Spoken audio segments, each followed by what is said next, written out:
All right, so we're diving into a topic today that I know a lot of you have been requesting. Imps. These kind of mischievous figures lurking in the shadows of mythology. Not quite devils, but definitely not angels either. And that's what makes them so fascinating, right? They really defy easy categorization. You're right, they rarely take center stage. We often think of them alongside demons.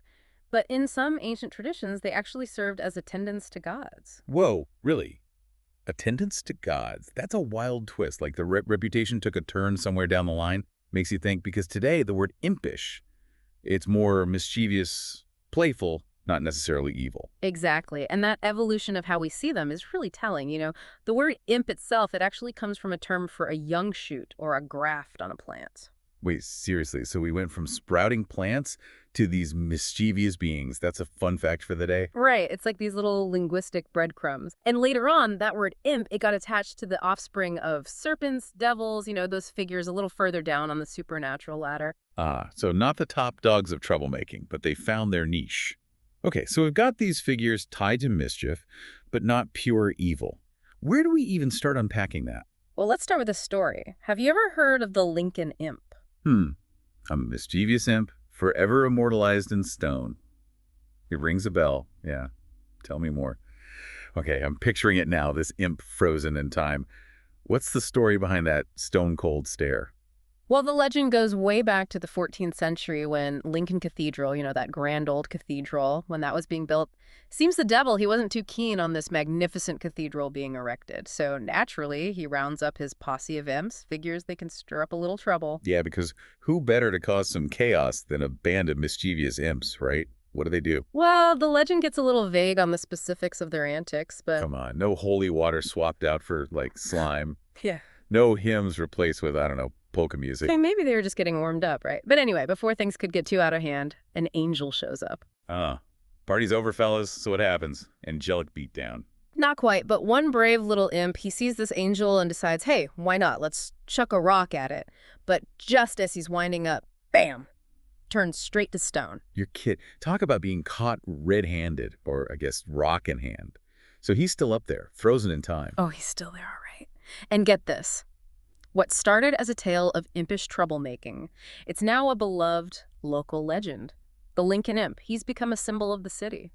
They even made him the mascot for their football team. From unholy menace to hometown hero. Talk about a career change. Yeah. It does make you wonder, though, are imps always content just being troublemakers? Or is there more to them? Now, that's a question that really gets to the heart of how imps have been seen throughout history, right? Like, when we picture an imp, what do we see? Often the small, kind of, well, let's be honest, not so attractive being. A far cry from those elegant, beautiful fairies. Yeah, not exactly winning any beauty contest, but hey, it's personality that counts, right? What about their, I don't know, their vibe? Grumpy and ill-tempered, or is there some of that classic impish charm? Well, funny thing is, even though they often get lumped in with demons, imps actually have quite a bit in common with those, shall we say, more aesthetically pleasing fae folk. I mean, think about it. They both love a good prank, love tricking mortals, stirring up a little chaos.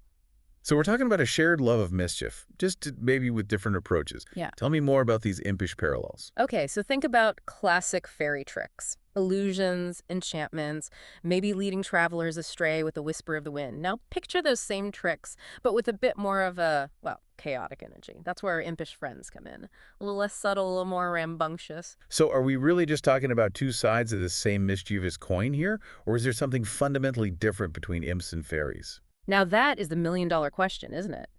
Are imps just fairies with a bit of an edge, or is there something, well, maybe a little darker, a little more complex to them? It's a question that's fascinated storytellers for ages. I can see why.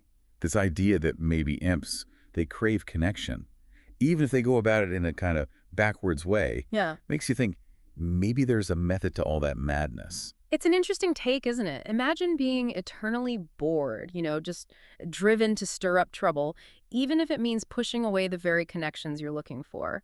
A recipe for mischief, but maybe also a little bit of sadness, don't you think? Almost like they just want to be seen, be heard, even if it's for the wrong reasons. It makes you think about those times we all get that urge to maybe mess with a friend, even when we know we probably shouldn't.